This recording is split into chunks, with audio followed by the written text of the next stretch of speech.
I'm from Southwest Missouri, a little bitty small town, a place called Stockton, Missouri. It's down in Cedar County. Growing up in a small town, I mean, I loved it. It was amazing. I mean, a lot of people in your business, but the other side of it is a lot of people are watching out for you and helping you too. Growing up like that, at the time, it seemed like it was very small and very closed off, but in retrospect, when you look at it, you know, it was a great way to grow up just because I had so many people that cared about me and helped me. I learned how to work with my dad, right? And I never forget going out and baling hay with him, cutting brush, working cattle. We raised our own beef, we raised our own hogs, we raised our own potatoes. I mean, that was the great thing about growing up. We had family friends, and like we'd go to work cattle, and all of a sudden they'd show up in the morning, right? And they'd help us work the cattle. And you know, if we needed something, they would be there. That's what we did, right? And everybody did that. My dad, he taught me to self-discipline myself. And he always constantly pushed me to just try to be better at everything that you did. And you know, if you get cocky and you think what you did yesterday is impressive, then chances are you're not working hard enough to keep that up. I had a coach, and he told me at a young age, he said, you know, we're gonna go out and play Friday night, and if we lose, first person that's gonna get blamed is me, and the second person that's gonna get blamed is you, because you're the quarterback. That's a heavy weight to take when you're 15 years old, right? But that's your job as a leader, right? And you know, you can't expect somebody else to do what you want.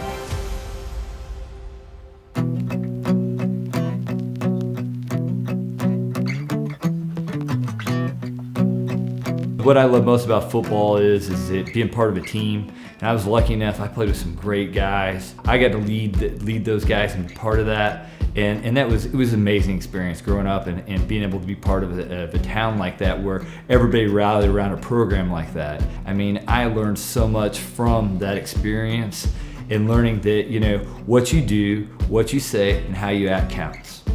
And everybody's gonna judge you all the time.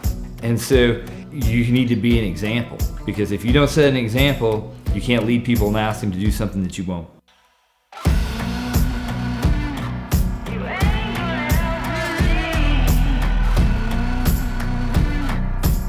Coming out of law school, I didn't think I wanted to do litigation at all. I thought I wanted to be a corporate guy, and I wanted to do corporate law, and that's how I started out, right? I started out working out for an oil company, and when I did that, I realized what it was like to work for a corporation, and I absolutely hated it.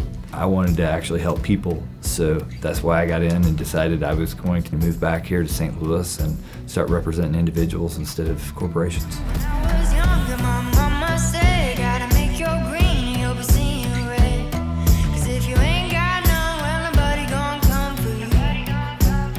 The reason why people don't like lawyers and they call us sharks in suits is because we've lost that connection with people. It's about our clients, and it's about communicating with them, and it's about getting to know them and about trying to get them what they want, and trying to be a friend and a counselor of law, not just their attorney.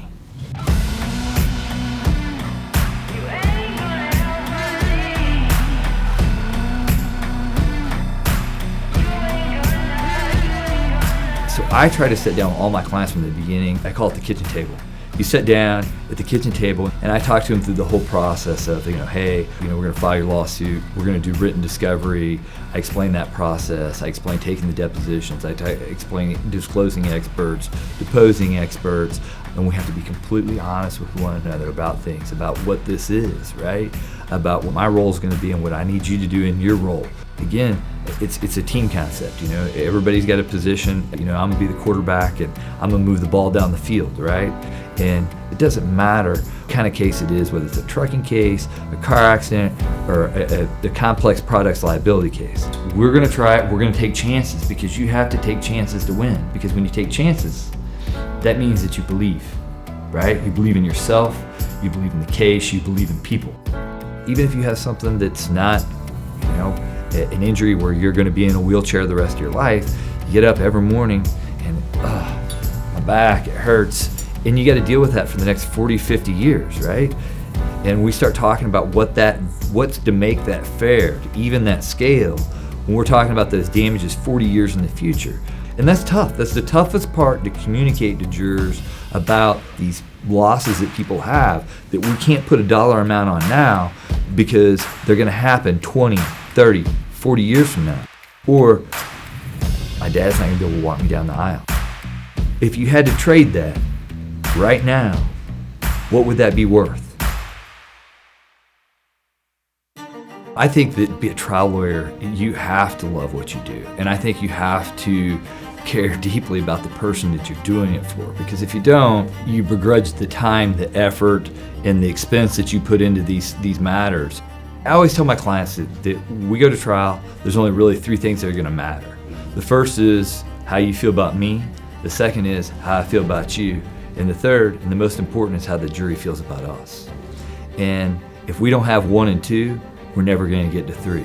Because if you and I, we don't care about one another and we don't feel that way about us, how can we ever expect a group of people that we don't know that came in off the street to feel that way about us too? You have to care about it, right? I always say, the most important thing in life is why. Why we do what we do. I tell the same thing to my clients. Let's know why we're doing what we do, and let's know where we're going. We can do anything as long as we have a goal and we know how we're gonna get there.